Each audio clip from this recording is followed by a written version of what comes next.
ವಿದ್ಯಾ, ರೀ ಈ ವನದ ವಸಂತ ಮಾಸದ ಕೋಗಿಲೆಗಳು ಹಾಡುವ ಸಮುದ್ರ ಗಾನ, ಆ ಶಂಕರನ ಶಂಕವಾದ ಸಂಬರದ ಸುರದ ಉತ್ತಣ, ನವಿಲಿನ ನರ್ತನೆ, ಜಿಂಕೆಗಳ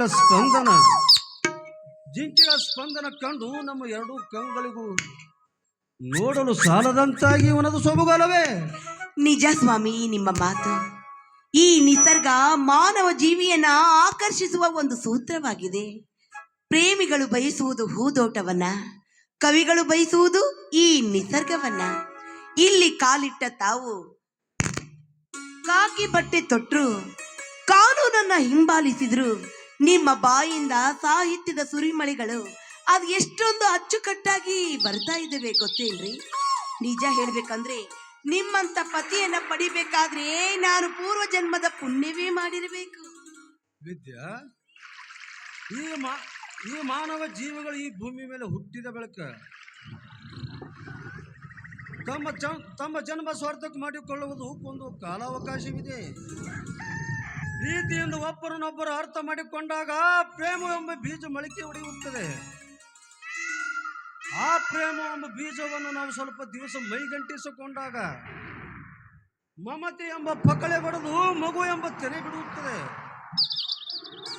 ಆ ಮಗುವನ್ನು ಹೆಣ್ಣು ತನ್ನ ಉಡಿಯಲ್ಲಿ ಹಾಕಿಕೊಂಡು ಮಲೆ ಹಾಲಿ ಉಳಿಸಿ ಘೋಷಣೆ ಮಾಡಿದಾಗ ಮಕ್ಕಳೆಂಬ ರಾಶಿ ನಮ್ಮ ಕೈಗೆ ಸೇರುತ್ತದೆ. ಸತ್ವ ಪರೀಕ್ಷೆ ಬಂದಾಗ ಎಂಥ ಗಂಡಾಂತರ ಬಂದರೂ ಕೂಡ ನಾವು ಅದನ್ನು ಧೈರ್ಯದಿಂದ ಎದುರಿಸಲು ಸರ್ವ ಸಿದ್ಧರಾಗ ನಿಲ್ಲಬೇಕು. ಪಕ್ವವಾದ ಅಭಿರುಚಿ ತಮ್ಮಲ್ಲಿರಬೇಕಾದ್ರೆ ನಾನು ಏನಂತ ಹೇಳಬೇಕು ನೋಡಿ. ಪ್ರೀತಿ ಬಯಸಿ ಬಂದವಳು ನಾನು, ಸತಿ ಎಂದು ಸ್ವೀಕಾರ ಮಾಡಿದವರು ನೀವು.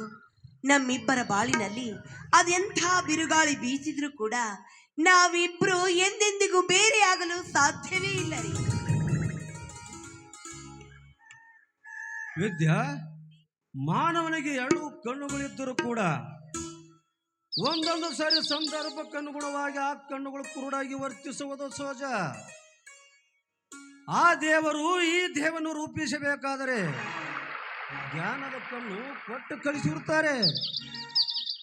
ಮಾನವ ಅದನ್ನು ಮರೆತು ಅಜ್ಞಾನದತ್ತ ತನ್ನ ಪ್ರಯಾಣ ನಡೆಸಿದ್ದಾನೆ. ಅನ್ಯಾಯದ ಮೆಟ್ಟಲನ್ನು ಹತ್ತುವುದು ಬಿಟ್ಟು ನ್ಯಾಯದ ಎಣೆ ಹತ್ತಿದರೆ ನಮ್ಮ ಜನ್ಮ ಸ್ವಾರ್ಥಕವಾಗುತ್ತದೆ. ಅದು ನಿಜನೇ. ಯಾಕೆಂದ್ರೆ ನೀತಿಯೇ ಕಣ್ಣು, ಪ್ರೀತಿಯೇ ಉಸಿರು ಎಂಬುದು ನನಗಿಂದು ಅರ್ಥವಾಯಿತು ರೀ. ನೋಡಿ, ನೀವು ಈ ರೀತಿ ಸಬ್ ಇನ್ಸ್ಪೆಕ್ಟರ್ ಆಗದೆ ಹೋಗಿದ್ರೆ, ಯಾವ್ದಾದ್ರು ಕಾಲೇಜು ಲೆಕ್ಚರ್ ಆಗಿದ್ರೆ ಒಳ್ಳೆ ನೀತಿ ಪಾಠವನ್ನೇ ಹೇಳ್ತಾ ಇದ್ರಿ ಅಲ್ವೇ? ವಿದ್ಯಾ, ಆರಕ್ಷಕ ಠಾಣೆಯಲ್ಲಿ ನಾನು ಸಬ್ ಇನ್ಸ್ಪೆಕ್ಟರ್ ಆಗಿ ಡ್ಯೂಟಿ ಮಾಡುತ್ತೇನೆ. ಮನೆಯಲ್ಲಿದ್ದಾಗ ನಿನಗೆ ಲೆಕ್ಚರ್ ಆಗಿ ತಿಳಿವಳಿಕೆ ಹೇಳ್ತೀನಿ. ಹಾಗೆ ಸ್ವಲ್ಪ ಟೈಮ್ ಸಿಕ್ಕಾಗ ಇಂಥ ಸುಂದರ ಮನದಲ್ಲಿ ನಿನಗೆ ಪ್ರೇಮದ ಪಾಠ ಸಹ ಕಲಿಸ್ತೀನಿ. ಬಾರೆ ಹತ್ತಿರ. ಬಿಡ್ರಿ ಸಾಕು ಈ ನಿಮ್ಮ ಹುಡುಗಾಟಿಗೆ. ಅಲ್ಲರಿ, ಮನೆಯಲ್ಲಿ ನೀವು ಸಲುವಾಗಿ ಬೇಸತ್ತು ಇಲ್ಲಿ ಕರ್ಕೊಂಡು ಬಂದ್ರೆ ಇಲ್ಲಿನೂ ಶುರು ಮಾಡಿದಿರಲ್ಲ ಈ ನಿಮ್ಮ ಪ್ರೀತಿ ಪಾಠನ. ವಿದ್ಯಾ, ಸಂಜೆಯ ಸುಂದರನ ಬಾನು, ನಸುಕುನೆ ಸೂರ್ಯನ ಮಿನುಗು, ಬೆಳೆದಂಗಳ ಚಂದ್ರನ ಹೊಳಪು, ಆ ಪ್ರಕಾಶಿಸುವ ನಕ್ಷತ್ರಗಳ ಸೊಂಪು, ಸಪ್ತ ಸ್ವರ ರಾಗದಂತೆ ಸಂಗೀತ ನೀಡುವ ಆ ಹಕ್ಕಿ ಗಿಳಿ ಕೋಗಿಲಗಳ ಮಧುರಗಾನ, ದಣಿದು ಬಂದು ಪ್ರೇಮನಿಗೆ ಪ್ರಣಯದಾಟಕ್ಕೆ ಚೈತನ್ಯ ರೂಪಿಸುವ ಆ ದುಂಬಿಗಳ ಸಾಲು, ಎಷ್ಟು ಅಣಿಸುವ ಸಾಲದು ಈ ನಿಸರ್ಗದ ಸುಂದರ. ನಿಜ ರೀ ನಿಮ್ಮ ಮಾತು. ಕೋಗಿಲೆಗಳು ಹಾಡುತ್ತಿವೆ, ನವಿಲುಗಳು ನರ್ತಿಸುತ್ತಿವೆ. ಈ ತಂಪಾದ ಗಾಳಿ ನಮ್ಮಿಬ್ಬರ ಮೈ ಮನಕ್ಕೆ ಸೋಕ್ತು.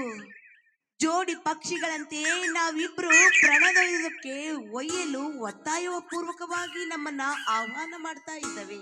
ನಡೆಯಿರಿ, ಆ ಜೋಡಿ ಪಕ್ಷಿಗಳಂತೆ ನಾವು ಇಬ್ರು ಬಾನೆತ್ತರಕ್ಕೆ ಹಾರಿ ಹಾಡಿ ನಲಿದು ಕುಣಿಯೋಣ ಬನ್ರಿ. ಹಾಗಾದರೆ ಪ್ರೇಮದ ಗೀತೆ ಒಂದು ಹಾಡು ಚಿನ್ನ. ಹೋ ಹೋ ಹೋ ಹೋ